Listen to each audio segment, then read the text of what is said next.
Salam à tous et je suis très heureux de vous retrouver pour une nouvelle vidéo. Brahim Diaz a sorti une performance XXL avec le Real Madrid face à Cadiz, un but et une passe décisive pour lui. On va revenir sur sa prestation, on va également parler des propos que l'Egja a pu tenir du coup auprès d'une télévision, enfin d'une chaîne égyptienne. En tout cas, vous l'avez compris, on se retrouve pour un nouvel épisode de l'actu des Lions. Et juste avant qu'on commence avec cette vidéo, comme d'habitude, si ce n'est pas fait, je t'invite à t'abonner, à liker et à commenter cette vidéo. Et un immense merci à l'ensemble des personnes qui feront ça. Comme promis, premièrement, on va parler de la bonne prestation de Brahim Diaz face à Cadiz qui a tout simplement inscrit un but et délivré une passe décisive. Il faut savoir qu'au cours de ce match-là, le Real Madrid s'est imposé sur le score de 3-0. Donc voilà, le Real Madrid qui se rapproche de plus en plus de la Liga. On a également un Real Madrid qui peut encore se qualifier pour la finale de la Ligue des Champions. Donc Brahim Diaz, il est plutôt pas mal, j'ai envie de vous dire. Il peut remporter la Liga, la Ligue des Champions et je sais même pas si au niveau des Coupes d'Espagne, le Real Madrid est bien classé. Mais quoi qu'il arrive, en tout cas, il a encore des trophées à aller chercher.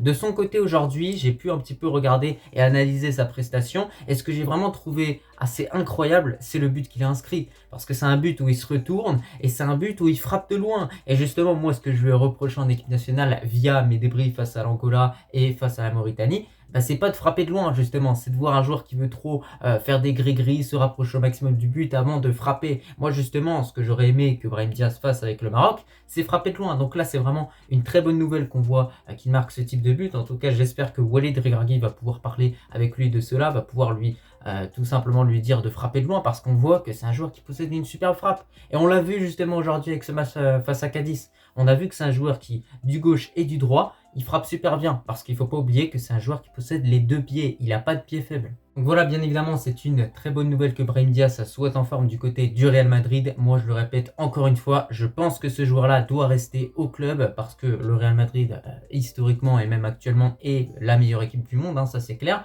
Et même lorsqu'on regarde ses statistiques, justement, les commentateurs de Beansport le disaient, mais c'est un joueur, quand tu regardes les statistiques qu'il a, tu te dis pas que c'est un remplaçant. Non, tu te dis vraiment qu'il a des statistiques de titulaire au Real Madrid. Donc c'est là où ça devient très intéressant, c'est qu'il a ce rôle de mi-remplaçant, mi-titulaire, mais s'il reste quelques années au club, bien évidemment, il pourra acquérir le statut de titulaire sans vraiment trembler, tout simplement. Alors il y en a qui pensent qu'avec l'arrivée de Mbappé et même d'autres stars du côté du Real Madrid, le temps de jeu de Brahim Diaz pourrait être mis en danger. Dans tous les cas, j'ai envie de vous dire qu'au final, ce qui compte, c'est qu'il ait un minimum de temps de jeu. Et au Real Madrid, ils arrivent vraiment à très bien gérer justement son temps de jeu. Et ce qui est également superbe avec Brahim Diaz, c'est que c'est un joueur qui va jamais se plaindre. C'est-à-dire que s'il n'a pas des minutes, il va travailler plus dur, il va essayer de faire plus d'efforts justement pour obtenir du temps de jeu. Et c'est vraiment ça que j'apprécie dans le mindset de ce joueur-là. Et si maintenant on se réfère aux statistiques, en Liga, en 29 matchs, c'est 6 buts inscrits et 4 passes décisives délivrées pour Brahim Diaz. Et du côté de la Ligue des Champions, c'est 8 matchs disputés. Donc voilà, on voit à quel point il a quand même du temps de jeu la plupart des fois, soit il est titulaire ou bien remplaçant. Mais à chaque fois, on voit que il prend part à chaque match. Et ça, c'est vraiment une très bonne nouvelle parce qu'il n'est pas laissé de côté. Et du coup, en Ligue des Champions, il a tout simplement inscrit 2 buts et délivré une passe décisive. Donc au total, qu'est-ce que ça fait? Ça fait du coup 6 buts plus 2, ça fait 8 buts. Plus de l'autre côté, tu as 5 passes décisives. Ça reste des statistiques plutôt convenables pour un joueur qui, encore une fois, je le répète, n'est pas titulaire. Mais j'ai l'impression qu'à chaque fois, lorsqu'on scrolle un petit peu sur notre téléphone, on voit que le joueur marque tout le temps. Donc c'est vraiment une très bonne nouvelle. Il faut qu'il continue sur cette lancée. Et on espère qu'en équipe nationale, il va davantage prendre sa chance en tirant de loin, parce que moi je l'ai peu vu cet aspect-là, je l'ai peu vu cette qualité qu'il possède, c'est-à-dire cette qualité de frappe. Avec le Maroc, j'ai plutôt vu un joueur qui était dans la percussion, dans le dribble. On espère voir un joueur en revanche qui va un peu plus tirer de loin, parce qu'on sait à quel point face à des blocs bas comme la Mauritanie, comme l'Angola également, c'est compliqué de marquer si tu veux t'approcher au maximum du but en fait. Et enfin, pour finir concernant Brahim Diaz, il ne faut pas oublier que pour ce match face à Cadiz, bien évidemment, il a été élu homme du match, tout simplement parce qu'il a été impliqué dans les 2 buts inscrits, enfin les 2 premiers buts inscrits par le Real dans ce match-là. Je le rappelle, le Real Madrid s'est imposé sur un score de 3-0 face à Cadiz. Donc voilà, il doit continuer. Voilà, c'est de nouveau, encore une fois, une masterclass que le joueur réalise. Il commence à avoir de plus en plus de matchs références face à Leipzig, face à Cadiz. Et il y en a même d'autres avant avec le Real Madrid. Et pourtant, encore une fois, je le répète, c'est pas un titulaire. Mais aujourd'hui, quand tu vois comment il a été applaudi au Santiago Bernabéu, ça te montre que ce joueur-là, justement, dans les années à venir, va continuer à avoir un rôle important dans cette équipe du Real Madrid et surtout à être influent. Désormais, on va revenir sur les propos du président de notre fédération, Lekja, qui a tout simplement répondu aux questions d'un média égyptien. Et donc, voilà, il a été questionné notamment vis-à-vis de la CAF. Est-ce qu'il avait une influence notamment au niveau de l'arbitrage ou de toute autre chose? Est-ce qu'il a simplement répondu? Voilà, c'est toujours le discours qu'il dit, Lekja. Et c'est pour ça que j'apprécie ce discours-là, parce qu'il est rempli en fait d'honnêteté, tout simplement. Il a simplement dit que depuis 1976, je crois bien, le Maroc n'a pas remporté de Coupe d'Afrique. Et donc, s'il avait réellement une influence au niveau de la CAF concernant l'arbitrage ou toute autre chose, le Maroc aurait déjà gagné une Coupe d'Afrique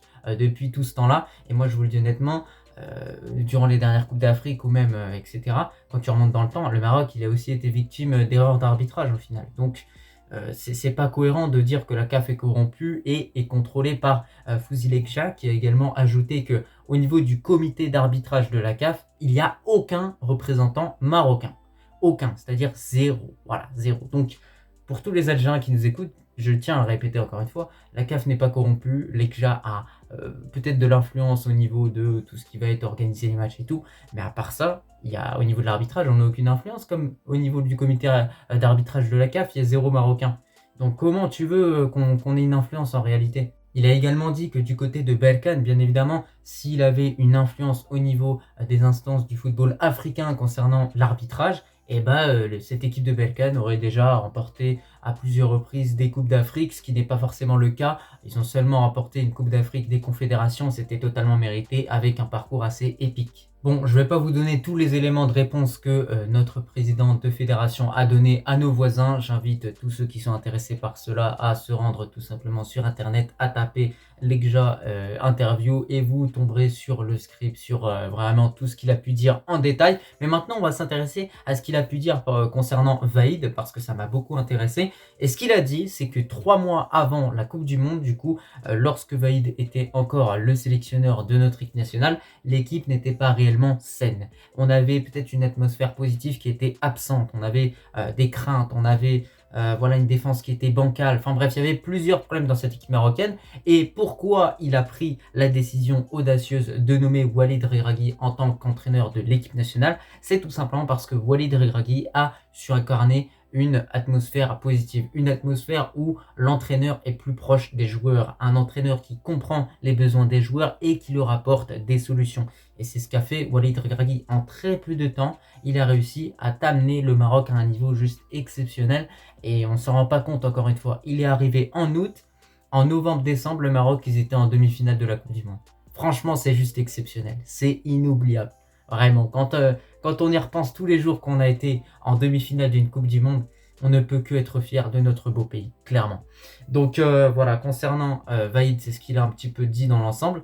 Même si moi je trouvais qu'à certains moments, Vaïd il était proche des joueurs, mais voilà, on voyait qu'il y avait des couacs au niveau de son équipe à Vaïd. Et surtout, moi, le principal problème que je trouvais à l'équipe de Vaïd, c'est qu'on n'avait pas un 11 de titulaire défini. C'est-à-dire qu'à chaque fois, ça changeait. Il y en avait un qui venait, un qui repartait, il ajoutait un autre. C'était pas tout le temps le même buteur, pas toujours le même milieu de terrain. Et donc ça ramène un petit peu de l'instabilité. Pour finir avec ce petit épisode de l'actu des Lions, on va s'intéresser à 2 Lions de l'Atlas qui évoluent du côté du Real Betis. Alors premièrement, on a Ezal Zouli qui a nié le fait qu'il souhaitait tout simplement quitter le club sévillan. Il a dit qu'il voulait rester, qu'il voulait remporter des titres et que, Inch'Allah, la saison prochaine sera la meilleure de sa vie, c'est tout ce qu'on lui souhaite. Du côté de Chadi Riyad, logiquement, il devrait être de retour du côté du Barça, mais le Barça souhaiterait le revendre à un autre club, donc on n'a pas d'idée par rapport au club dans lequel il pourrait atterrir. Moi, je lui conseillerais de rester peut-être au Betis s'il peut, encore une fois, ou peut-être rester au Barça, parce qu'on voit que la défense du Barça, c'est pas non plus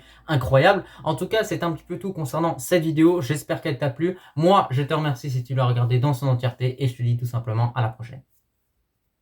Allah al-Watan al-Malik.